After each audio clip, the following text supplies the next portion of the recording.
Hey, what's going on guys? It's Needle. So in today's video, I will be doing a video on my tips and tricks on how to fight against multiple opponents. Now this could be just for a regular squad game if you're playing with your friends, or it could apply to solo squatting if you are trying to go for high kill games. But before we get too far into the video, please leave a comment down below saying what your highest kill game is, and I want to know if you guys did it in solo, duo, or squads. I'm interested to know. And as always, if you guys do enjoy the content and are looking to get better at Fortnite, make sure to subscribe and turn on post notifications. This gameplay in the background here is a squad game with my friends. One of my friends died pretty early into the game, so it ended up being a duo squad game, and I'll let you guys know right now just to make sure you stick around to watch it. It is an awesome gameplay. I do end up with 22 kills, which I think actually is tying my record in squads. I think I've dropped 22 before in solos as well, but this is definitely one of my highest kill games yet, so make sure to stick around and watch this. It is an awesome gameplay. Now, to get into the tips and tricks on how to fight multiple opponents or how to solo squad, one of the most important things is initiating the fight. It is the first thing you should be thinking about. You want to focus on the teammate when you see a team. You want to focus on the teammate that is most separated from the actual pack.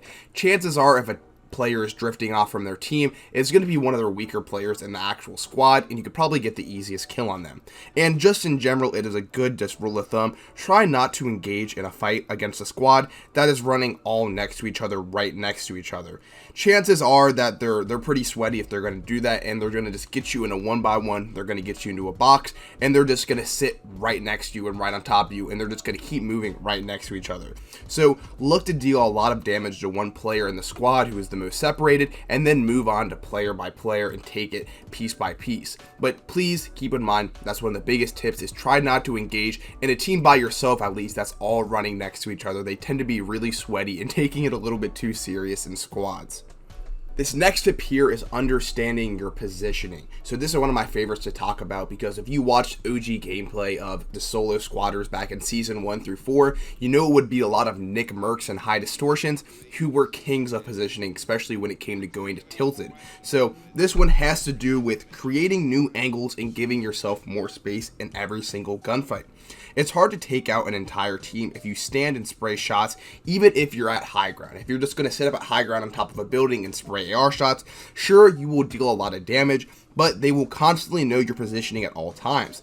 And it's key to try to move around and create new angles and get into a new spot every couple seconds or so, I would say at least.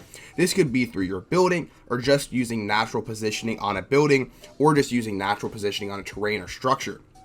So this will, one, keep your entire team you're facing on their toes so they don't know your whereabouts at every single second, and two, it gives you more builds to work with and just space to work with in general in a building, which leads me into my next tip.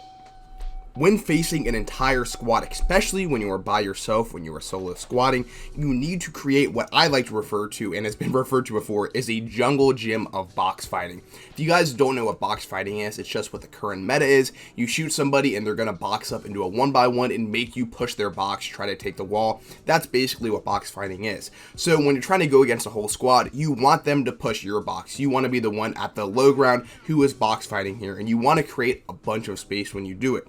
So basically, use your builds to occupy as many 1-by-1s as possible nearby, so you have your edits to play with when they push you. This is very crucial.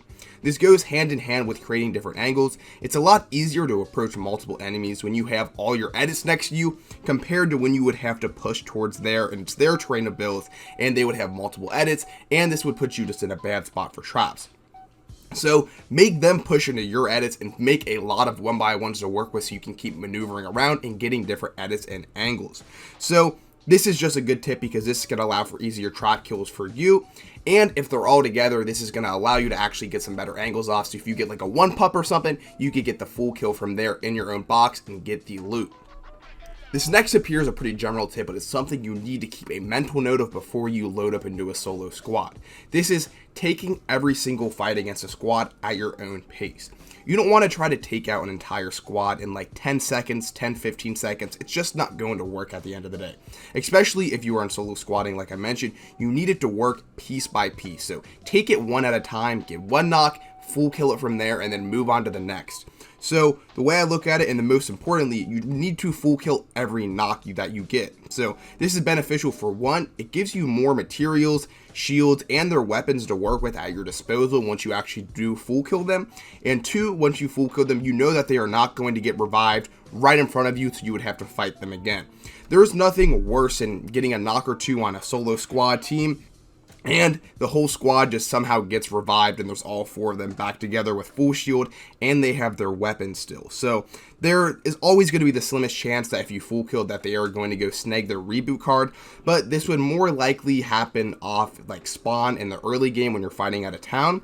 So I wouldn't worry about it too much, and I would much rather take a fight on somebody who was rebooted, because they're going to have a pistol, 100 mats, and no shield, compared to a player that you killed and they got revived by their teammate. They're going to have all their guns, and I'm sure they have some shield, and their teammate might have some heals for them as well.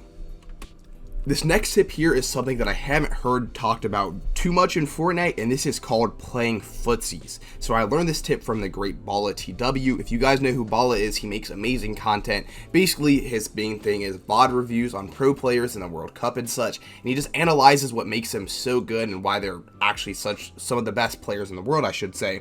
So very skillful, and I learned a lot from this. So what this means when you play Footsies is try to keep at least one build or one block space away from your enemy at all times when you are fighting. This way you're not just W keying kind of aimlessly into someone's box trying to take a 50-50 shotgun fight. Taking 50-50 shotgun fights is the last thing you want to do when you're facing a squad. If you guys are unfamiliar with what a 50-50 is, it's basically just a toss-up, like as a coin flip. It's a 50% chance you might win it, 50% chance that they're going to win it. So this is when you just run at people with a pump or something. You want to kind of think about it more strategically and not just run at people. In this way, you are less likely to get trapped if you're not playing right on top of somebody. If you do keep your space, you're not just going to get randomly trapped and jump into their box. The only time I would advise getting up close in someone's face, though, in a close quarter fight would be one, if you know that they're coming out of an angle and you have a good angle yourself that they can't see you and you can get the right side peek, then it would be a good idea to jump on top of them and pump them, whatever it may be. Or two, if you know that they're one shot or they're just very weak and you can finish them off with a spray and you want to jump into their box. Those are really the only two situations I would try to actually go get in somebody's face. But other than that, keep a good space and try to play some Footsies. Other than that, though, try to just keep a mental note of this, because this is something that you could easily just slip up on and start running at people. So think about it before you go into the game. You do want to play Footsies, and you want to keep your distance at these fights at all times and avoid getting into bad spots that you cannot control. Next up would be understanding that some fights are just not worth taking at all. Like I mentioned, if a team is running right next to each other, that's one of those fights that you're just not going to want to take. You would rather just keep moving and find a different team. So try to think of every fight through before you do it. Think about how you're going to take the enemies out and how you're realistically going to win the gunfight, because there's always just going to be a squad that you can't beat, and there's nothing wrong with that.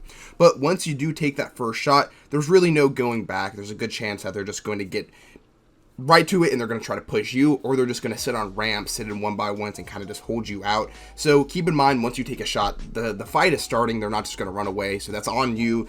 Think every fight through beforehand, which also goes hand in hand with my next tip of understanding the Season 10 meta when it comes to any mobility or any kind of movement. At this point in Fortnite, they have done a good job for them, I guess, of removing every sort of mobility item. It's pretty hard to move around the map. They've gotten rid of almost a ton of rifts. They had the slipstreams. They had a bunch of stuff in the game that all got removed. The only real quote-unquote mobility in the game now would be hoverboards, launch pads, and shockwaves. And there's a lot of issues with this, and I'll kind of just break it down right now. Hoverboards, the issue is they only really spawn in the snow part of the map and in random spots like racetrack. You're not going to end up getting a hoverboard every time, and there's a good chance if you're trying to get high kills, you're not landing at a spot with a hoverboard. Launch pads and shockwaves are very good mobility, but the issue is they are purple. It's hard to get them. You're not just going to get those randomly. So understanding that you do want to have some sort of mobility in your loadout is going to be ideal. So I think ideal in any kind of situation here when you're doing a solo squad, you always at least want to have a launch pad on you, a couple shockwaves, or do try to have a hoverboard to get up a fight if you do. And this also kind of leads me into my next tip of what is like an ideal loadout if you're trying to get a high kill game or just play against solo squads. I think the main thing is you want to have 2 weapons. So in an ideal world, I would say having a gold scar and then a gold combat or gold tack. I think the gold tack is just as good as the combat, but obviously the combat does spray more shots. But try to avoid a pump at all costs in solo squad. The pump is so good if you can 200 pump somebody, but the issue is you're fighting multiple opponents. You need to get shots off quick and catch them off guard. So the combat is going to be your way to go unless you do get the purple or gold tack. Other than that though, I would try to rock 2 heals, 1 white, or maybe even slurps or chug splashes, and then minis and anything else, or a full pot if you want to carry that, and then 1 mobility item. So this would only be shockwaves here in season 10. Try to prioritize that and have that at the back of your loadout, but having 2 weapons is the wave. And then my last tip here is something that I see a lot of players just not do in general, which is a big part of Fortnite. When you are boxed up or you're fighting somebody, especially when you're fighting multiple teams who are just going to spray you or you're going to get third partied, you need to start building with your hard mats. This is going to be your brick and your metal. Try not to build with wood if you're solo squatting, just because they're going to shoot it out, you're going to get sprayed out, it's going to be frustrating, and it's going to be hard to work with. So try to prioritize building with brick and metal at all times, and you should have a lot more success. And try to do it in general. If you're playing solos and you're boxed up and someone's pushing you, build with brick or metal. There's a good chance you're going to get a lot more shots off and they're not going to mess with you as much. That's all for me, guys, in this video. Hopefully you guys did enjoy. Please let me know down in the comments what your high kill game is. I'll see you guys in the next one. Peace.